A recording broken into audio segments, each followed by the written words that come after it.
Continuing on our discussion of the side of demand in output markets, the side of the consumer who buys things, I'm going to continue with this graph, which is the graph we ended with in the last video.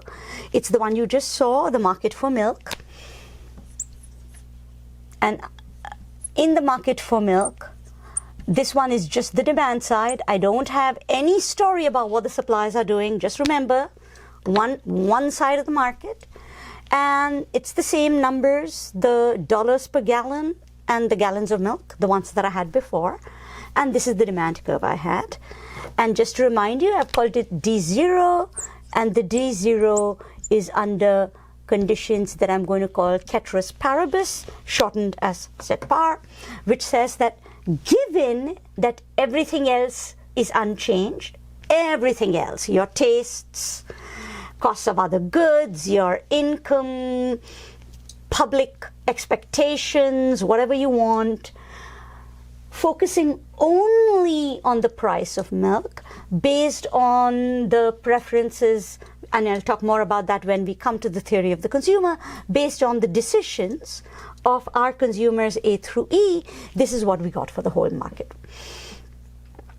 Now, because this was derived under ceteris paribus conditions, the first thing we're going to do is we're going to not only think of the law of demand, which is that the demand curve slopes downward, but we are going to make a distinction between two items.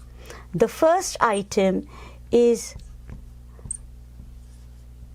quantity demanded, and so whenever I'm reflecting a change in consumption decisions due to a change in the price of the good ceteris paribus, I'm going to call it a change in quantity demanded. Just vocabulary so that we can distinguish between things. That's all. So when the price falls from $4 to $3, I used to purchase in my market 1 gallon of milk. People now want to purchase 2 gallons of milk, ceteris paribus. I call this a change in quantity demanded. That's all. Okay? So quantity demanded, changes in quantity demanded are responses to changes in the price of that good, ceteris paribus. But of course, other things change as well. The ceteris is not always paribus. And so when the ceteris is not paribus, when other things are no longer equal, think of it in terms of my visual vocabulary as if the curtain went down and I changed the set. So the ceteris paribus is like the set. Like, these are the tastes, these are the other goods, this is that, and then I've got a story of demand and demand curves. But when the ceteris changes, I have to draw the curtain down, I have to reset the stage, and then I have to go through this process of generating your demand curve again. And I will do it, and I'll get a brand new demand curve. And I can show that as a shift in the demand curve, or a change in demand. Not in quantity demanded, but just in demand. So when I talk about a change in demand, I mean the entire curve has changed because I've reset the set and I'm going through this process all over again at each price. Right? So I'm going to give you one example. I'll actually give you 2-3 examples and then you can see how it works. So let us say that something changed. Let us say that you heard that dairy is not actually that good for you. There was a study that came out that said, did you know that people who drink soy milk or almond milk or coconut milk live longer than people who just drink dairy? Dairy is not that good for you. And you read that study, lots of people read that study, and they're like, oh my God, are you still drinking milk? I drink soy milk. Right? So what that means is at each price, so if that happens, maybe A heard this, and instead of buying 1 gallon of milk, A says, I'm not buying that gallon of milk, man. Yeah.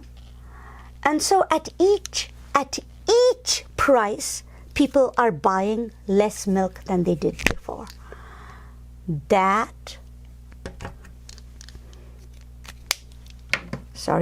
Restarting.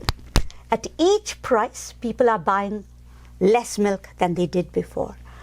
That is an inward shift. Listen to my vocabulary. At each price, they're buying less. So at $1, where they used to buy 8, now they're only buying 5. At $2, where they used to buy 5, they're only buying 2. At $3, where they used to buy 2, they're only buying 1. At $4, where they used to buy 1, now they're buying nothing at all. All right? At each price, they are now buying less. New ceteris paribus. I'm going to call this D1. Right. So a change in tastes or preferences resulted in a shift of the demand curve. Change in demand. I notice how my arrows go.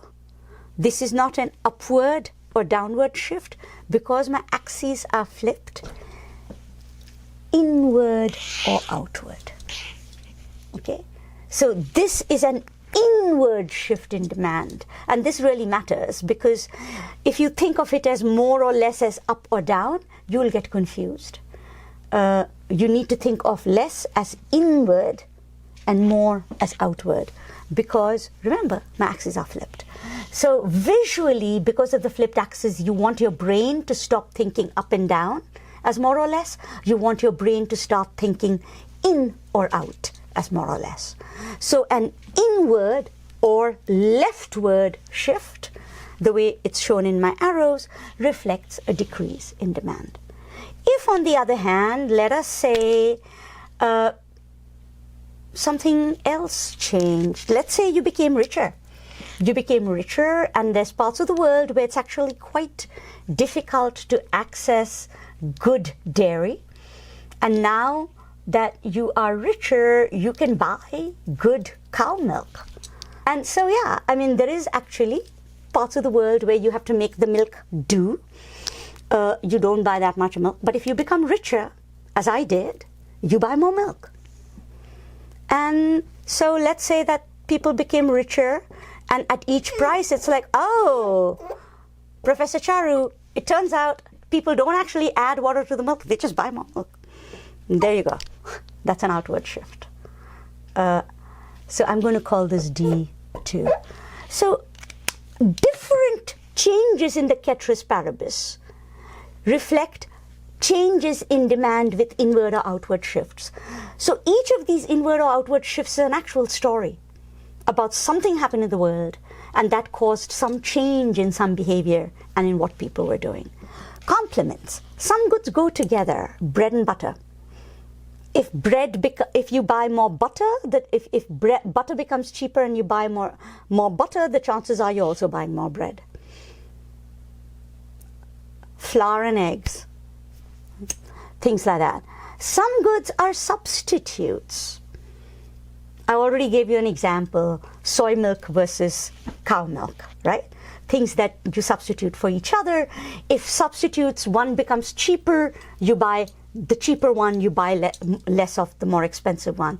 Complements, you buy them together. So just depending on whether you're thinking about complements and substitutes, whether you're thinking of inferior or normal goods, your reflection of what's going to happen changes.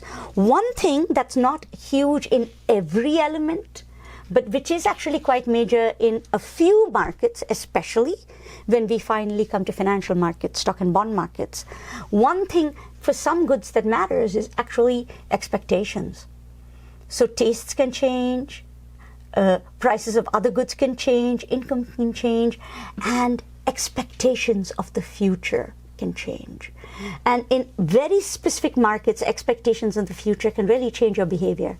Think about housing. If you think housing prices are going to go down, expectations of the future, you're going to wait. You're not going to buy right now. You're going to cut back on buying stuff until the prices go down.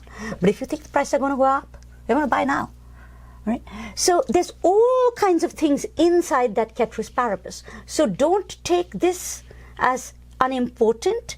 What's happening here is actually quite important for your story. But just separating out the effects of the prices of goods and the effects of other things helps me clarify my story. So if you think of The Economist as a visual storyteller, the shape of this curve matters, downward sloping. The shifts of this curve matter. And finally, the shallowness or steepness of this curve matter. And this is what we call elasticity.